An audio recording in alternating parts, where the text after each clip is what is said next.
Okay, girls, here are some videos about the relative isotopic mass spectroscopy, and then I'll do another video on how to calculate your relative atomic mass. So this dot point asks us to discuss the carbon-12 isotope, why we use the carbon-12 isotope, and also how can we use mass spectrometry, no details of the instrument. How can we use that to determine what the relative atomic mass of an atom is? So this is all part of the big branch of chemistry called quantitative chemistry. Essentially, it's chemistry with numbers. It's using masses and weights and values that you get off a mass spectrometer to turn them into how many molecules are there. So to begin with, we've got to start with a little bit of a history lesson.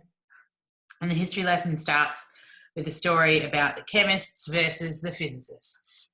Okay, so pre-1961, there was a battle. On the left, you have the chemists. On the right, you've got the physicists. They both look so confident and so happy with themselves. But chemists were using an average mass of all of the oxygen isotopes to compare other atoms to. And the physicists went, no, we're going to ignore most of the others and we're just going to use the isotope of oxygen that has a relative atomic mass of 16. And because of those slight differences, you couldn't ever be completely accurate in your calculations of the mole or anything else. They were just slightly off, and as a result, all of the calculations for the rest of everything to do in chemistry went wrong. So in 1961, the International Union of Pure and Applied Chemistry, which is essentially like physics and chemistry together, declared that they weren't even going to use oxygen anymore, and they decided we're going to use carbon-12. So carbon-12 is the isotope that we use to measure against now. And we just went, okay, the isotope of carbon that has 6 protons and 6 neutrons, that's the one we're going to use.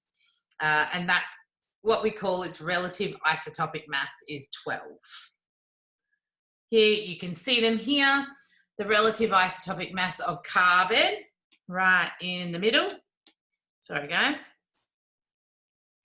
This one, my pen's not working. Okay. Right in the middle there is 12 exactly. So that's where we get that from. And that's because most of the carbon, 98, almost 99% of all the carbon on Earth is carbon-12. And we just decided we're going to use that.